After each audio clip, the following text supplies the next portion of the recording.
48% of the Muslim in the United States of America believe that they are Muslim first, they are American second. Our purpose is to change this culture because they're infidel, and what they're doing is not pleasing to Allah, and we are the soldier of Allah who will make them do it. Kamal Saleem was born in Lebanon to a devout Muslim family. As early as 4 years old, he remembers sitting at the kitchen table while his mother taught him about the Quran and his duty to Allah and jihad. From my childhood, my mom said, one day you'll be a martyr, my son. You will die for the sake of Allah and you will exalt Islam. She said, if you kill a Jew, my son, your hand will light up before the throne of Allah, and the host of heaven will celebrate what you have done. Kamal was 7 when his parents sent him to Muslim training camps to learn to use weapons and engage and kill the enemy. The boys were also taught another, more subtle form of warfare. We were training for what's called culture jihad, which is shifting cultures. Culture jihad it's unlike the sword, unlike the rifle, it is the jihad that will come into your world. By his 20s, Kamal was chosen to wage cultural jihad on America. In Islam, liberty, freedom, monarchy, all these are idols, and these must be brought down.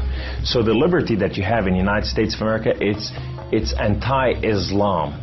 So America must be changed. So I moved to the Bible Belt specifically.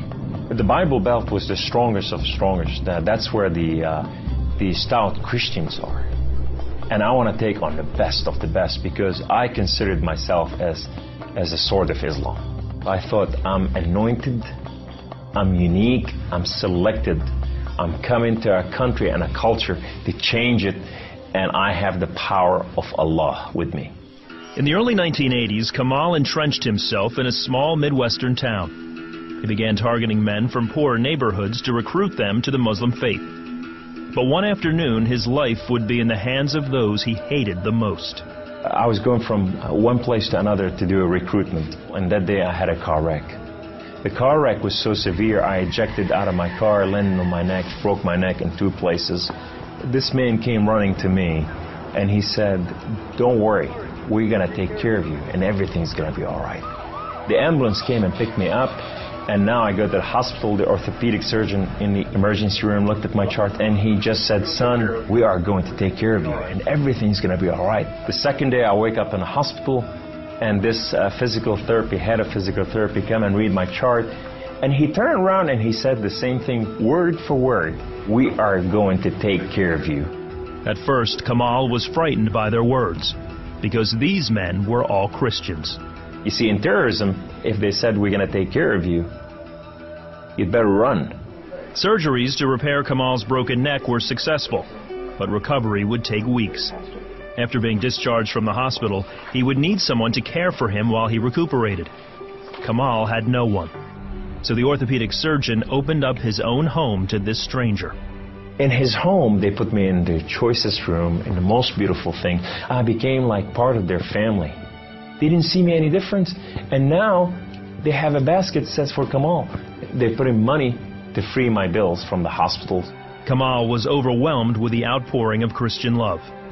As he recovered, he began to help out around the house with cooking and cleaning. They have Jewish friends, they came from Israel, that they support, and now I'm hugging Israelis and I'm cooking for Jews. I'm going, what has happened to me?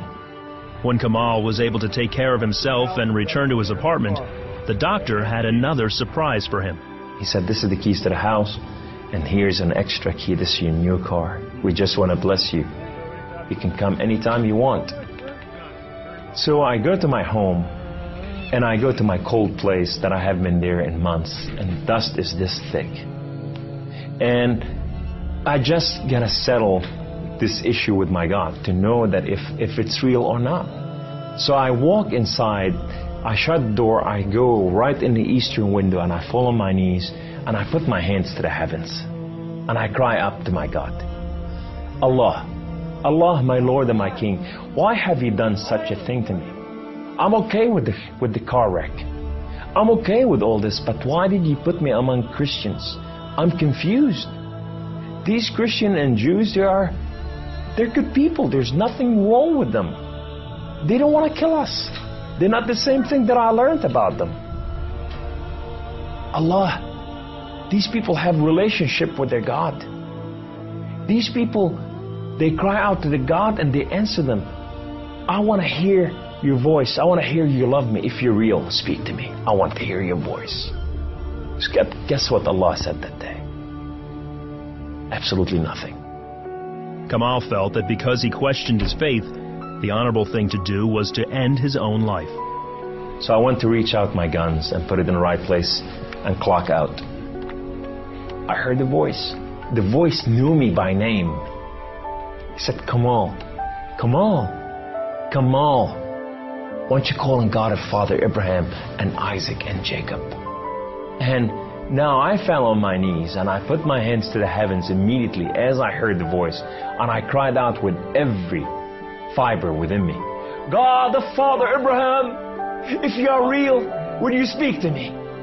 God of Father Abraham, if you are real, I want to know you. Well, God of Father Abraham came to the room, and he filled the room with his glory, and his name was Yahweh. The Lord is one. In his hand, he has holes in his hand. He has holes in his feet. His name is Jesus. I said to him, who are you, my Lord? Who are you? He said, I am that I am. I said, I'm a simple man with a simple mind. What is that supposed to mean?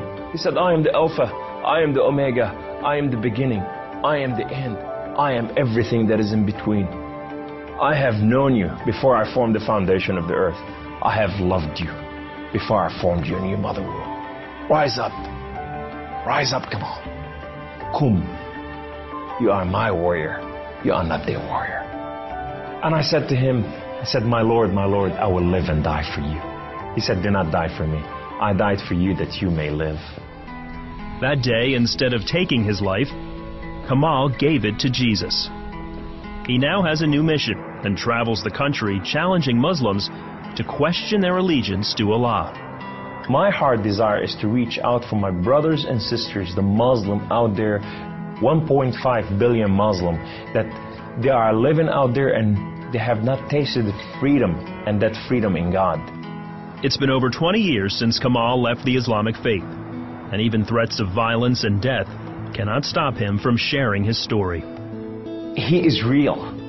You know, and if you never experienced God before in your life, if you never tasted God, and if you think you got nothing to lose, when you're sitting in your home, whether you're a Muslim or a non-Muslim or a non-Christian or whatever you are, say, call on God of Father Abraham and Isaac and Jacob, and say, if you are real, speak to me, I want to hear your voice.